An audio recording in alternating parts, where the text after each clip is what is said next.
So you have just overeaten. Your stomach is full. You feel really bad into the morning, and you say to yourself, in the morning, you're gonna research treatment options for binge eating disorder. You look up treatment options, and you're overwhelmed by the clinics, the hospitals, the different therapists, the different online coaches, the different online classes, the books. You're overwhelmed. Where do you start treating your binge eating disorder? So my name's Jared. I'm located in the South Bay. And if you're listening to this, then please go ahead and just like or subscribe on the podcast. It really helps me out. Let's dive into the content today.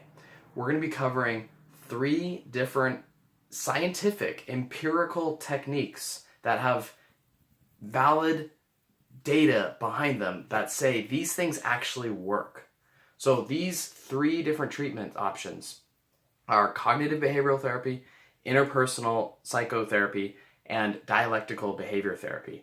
We're going to look at dialectical behavior therapy a little bit more in depth in this episode, but I first need to cover the importance of learning what these 3 therapy modules are about, because you might be wondering, wow, now I have 3 choices. Like, that helped me a lot. Not, how do I know which treatment option is best for me? Well, it all comes down to the root problem, your primary problem with binge eating disorder. If you know your primary problem, then you can get a treatment for that primary problem. Let me explain. Dialectical behavior therapy is great for distressing emotions. When you feel too much emotion, you get overwhelmed, and you cope with food to turn down the volume on that emotion. If you find yourself doing that a lot, then you might want to consider a dialectical behavior therapy treatment. On the other hand, if relationships, especially body size issues, body image issues, if people, when they comment, if you cannot stand up to others in social situations, if you judge yourself and make a lot of comparisons in relationship to other people, how you see yourself in relationship to other people, if that negative body dysmorphia perhaps is really affecting you, you're going to want to try to look at interpersonal psychotherapy.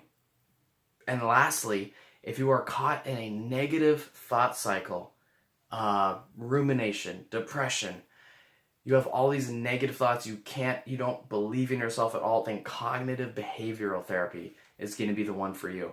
And you might feel like you have a mixture of all of these. Which can happen. It probably is happening. But there is going to be one, what kind of is going to, you're going to say, okay, I'm going to try it. I'm going to try that treatment, because I believe that's the primary cause. And honestly, if you're really honest with yourself, what do you struggle with more? People, thoughts, or feelings? Just answer that right now. In relationship to binge eating, what is your biggest problem? Feelings, people, or thoughts? And what you can do is just email me at jared@weightlossenlightenment.com and let me know your answer. Let me know. I'm here. What is your biggest struggle? People, thoughts, or feelings? Now, in future episodes, we're going to explore a bit more about the people and thoughts side of things. But for this episode, I really want to focus on dialectical behavior therapy, because it seems like the people I'm starting to talk to and connect with the most are self-identified emotional eaters. And you can have thoughts and people as your problems and still consider yourself an emotional eater. But a lot of the times I'm kind of exploring these topics. I'm asking them about thoughts and feelings. And it seems like, especially in Silicon Valley, there's so much stress in this airspace, that the stress is just driving people bonkers. And to turn down the volume, that's what someone says, to turn down the volume, to just get a little break from the stress in their mind, they turn to food. And they consistently turn to food.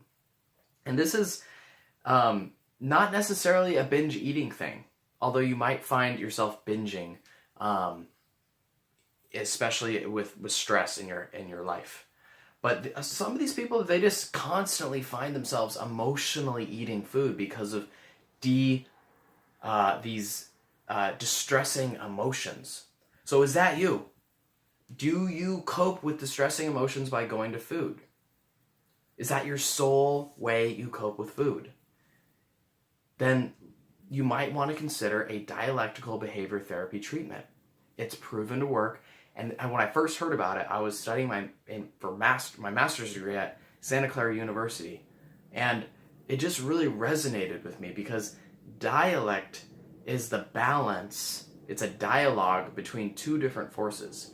So me being super into yoga, me having just come out of a Zen monastery, which was all about yin and yang and concepts like that, finding balance, being upright.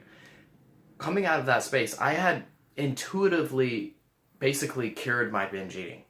And part of that was really tuning into my balance and handling these different emotional energies in a more mature way, learning how to handle painful feelings, especially around food. And I kind of treated that myself in the monastery. And now when I'm hearing that this balance, I'm learning it at Santa Clara University now about this balance of painful emotions, not running away from them, but not getting overwhelmed by them. That kind of balance, that yoga really resonated with me.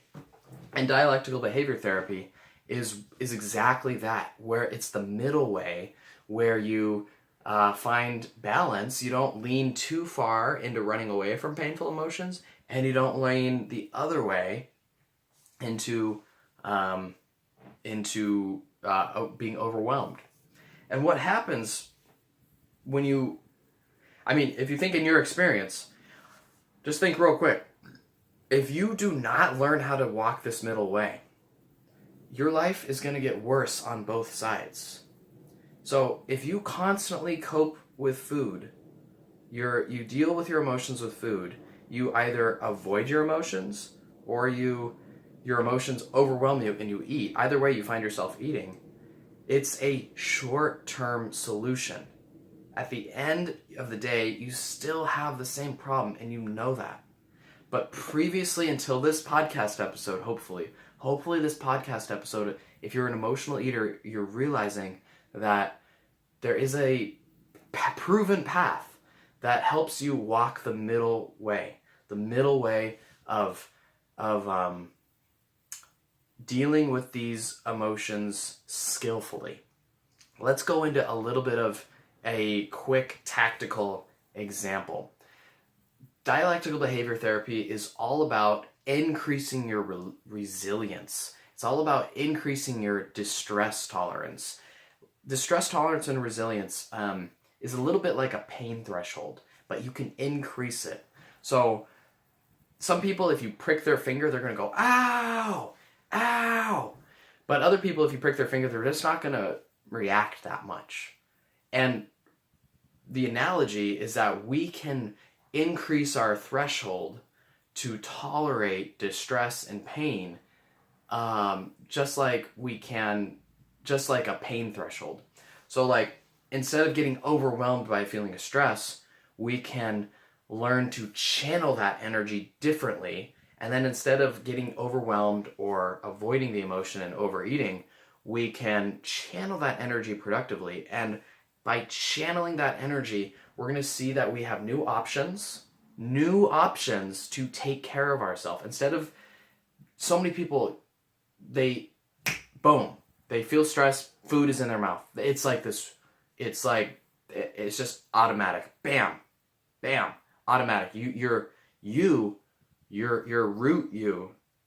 does not have a choice in that moment. You are overwhelmed, food, bam, done. Right? But when you start coming into dialectical behavior therapy, you start to perceive and discern a middle way. That middle way gives you more options. Instead of just running away or being overwhelmed, it gives you many more options. So, one thing, the very beginning of dialectical behavior therapy in a practical way is this acronym ACCEPT. So, Yeah, accepts. So ACCEPTS.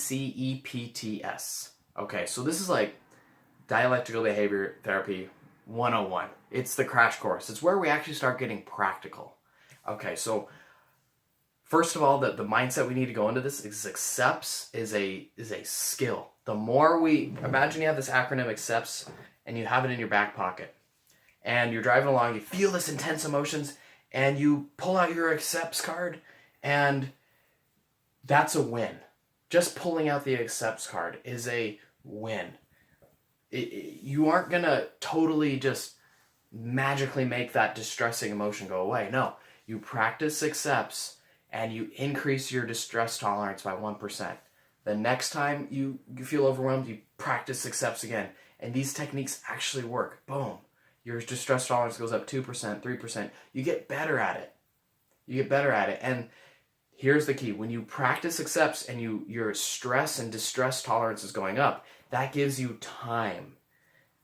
It gives you time.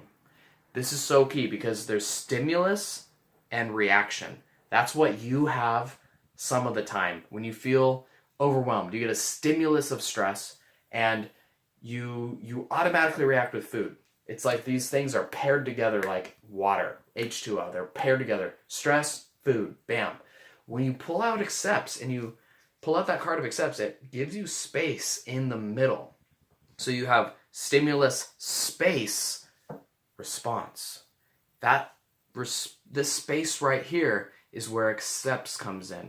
The more you can instinctively pull out this accepts card, it gives you space to respond instead of react. Let's go what accepts actually means. I'm going to go through it.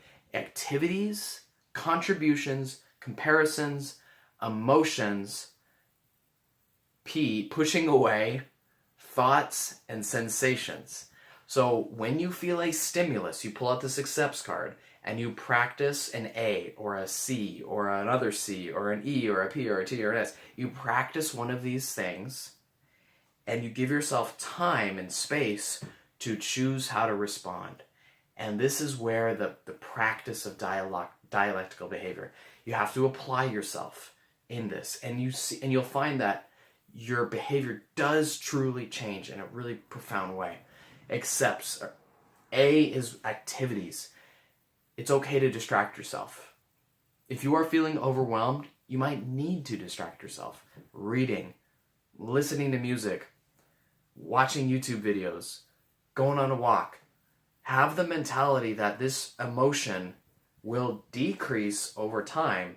And in the meantime, it's okay for me to distract yourself. It's okay for you to distract yourself. It's okay for you to do an activity, the A, that helps you feel better, helps you turn down the volume. Really, really important skill. Switch your attention to distract yourself. C, this is contributions. This is a little harder skill to practice in the moment, but you can actually do it pretty easily. Normally contributions you think of like giving a flower to someone, writing a thank you note, doing something nice for someone. And what I found in helping people is that when distress actually happens, you're flooded. You're flooded with fear, panic, and there's no way in hell you're gonna actually do something nice for another person. You're just not in that headspace. But what you can do, especially if you're in a social situation, you can give someone a small compliment. You can smile at someone. And if you're alone, you can give someone a happy birthday Facebook wish. I guarantee you, if you feel that distressing emotion and actually make someone feel better, the thought that you are making someone feel better is going to give you a little bit of resilience. A little bit of resilience, a little bit of space, right? In the beginning, we're just seeking for moments of space, right? And as we practice more and more, we're going to have more moments of space. That is how we're going to be able to calm down. So let's say you write on someone's Facebook, happy birthday, you realize, oh, I just made someone feel a little better. Maybe that thought gives you the space to then say, you know what, I'm going to read for 5 minutes. If I still want food after 5 minutes, I'm going to go get food. I'm not going to judge myself. Let's move on to the next C, comparisons. Comparison is where you take this situation and you compare it to a past situation. listen, you've been in this situation before. You have. Now, accessing the part of your brain, your memory, that knows this situation is a different story. But basically, you have been in this situation before, a boss has yelled at you before, someone has broken up with you before, and you lived through it, right? So comparison is where you compare your present moment, your fear and anxiety, to something that's happened before. And that helps you put things in perspective. Is it really that bad? Is it really the way I'm making it out to be? Now, what comes to mind for me is comparing. I can make snap judgments of people, and I've learned that my snap judgments of people are oftentimes wrong. Now, the hard part is in the moment, I can make a snap judgment of them, and it feels real. It feels real. And I have to remember all the times I've been wrong about someone to counterbalance my current perception. So if someone yells at me, I'm going to form an instant perception, jerk. And if I don't consciously, if I just drive home and say, oh, that person wasn't a jerk, it's not going to change my perception. If I have some space, I think, oh yeah, I've been yelled at before, but that person was actually taking care of me. That person was actually giving me feedback. That person wasn't bad. I was wrong about that before. I might be wrong about this person now. It helps turn down the volume. Another little skill you can put in that space between stimulus and reaction. Build that space. Emotions. This is probably the funnest. Do the opposite. Do the opposite emotion. If you're sad, watch a funny cat video. If you're angry, go on a walk or meditate. Listen to music. Do the opposite emotion. And I remember, these things might sound corny, but only from the perspective if you expect them to solve your distress. No, we are not doing these things to solve your distress. That's what you're trying to do with food. When you get distressed with food, you're trying to inhale all this food and make this distress go away. No. These techniques are 1% little threshold boosters. They're designed for you to slowly be able to experience more and more stress. Remember that person who pricks their finger and one person's like, ow, the other person's like, well, that didn't hurt me at all. We want to become like the person who pricks their finger and is totally chill. The way we become that is by slowly allowing ourselves to feel more and more stress and not running away. These techniques enable you to have more control and over stress. So instead of having no options, sometimes people feel like they have no options. They feel like there's distressing emotion. We learn that we have other options to manage our stress. So don't expect these things to just make your stress go away. No, it's all about increasing your threshold for stress, gaining skills and options to take care of yourself. The P, feel free to push away a situation. A lot of times people think they have to deal with something right here, right now. If they don't deal with it right here, right now, then everything's going to go to shit. And that's not true. You can push it away. T, thoughts. This is my favorite. A mantra. Sometimes people don't like mantras. A mantra is where you say a word or you count backwards or you use some sort of thought device to counter your thoughts. So if you're aware of your thoughts and your thoughts are saying you're worthless, you're blah, blah, blah, that volume might be really loud. You just need a mantra. You need Om Mani Padme Hum. You need I love myself. You need just something to say to yourself to turn down the volume on your thoughts. And again, this is why it's not as controversial, but sometimes people, they try it and then the thoughts come back and they think they're a failure, right? So it's really, really important to not think you're a failure if the stress comes back, right? If the stress comes back, it's okay. You're increasing your threshold a few percent at a time. And then the S is sensations. So can you splash water on your face? Can you go on a walk? You got to stimulate your senses differently. Listen to music for your ears. Go on a walk. Get wind on your face. Exercise your body a little bit. Move. This is probably the most important one. Splash water on your face. Breathe, right? when you change your body sensations, it's going to help you relax. So that's a quick introduction to dialectical behavior therapy. It's for emotional eating. We're going to cover the other modules in the future. Again, to recap, if you are an emotional eater who suffers from really painful emotions, dialectical behavior therapy may be for you. Now, what you can do, I have a free course online. It is, you can just go to the website weightlossenlightenment.com, and there should be just an email sign up form. You put in your email and you get access to a 7-day course that introduces you to these practices and concepts of intuitive eating. It's going to help you wrap your mind around the problems of dieting and why dieting and restriction doesn't work. So check that out at weightlossenlightenment.com. Just go after you listen to this and just get the course real quick. Get on the email list so you get these updates about local events in South Bay. Okay, great. See you in the future. Peace. Bye.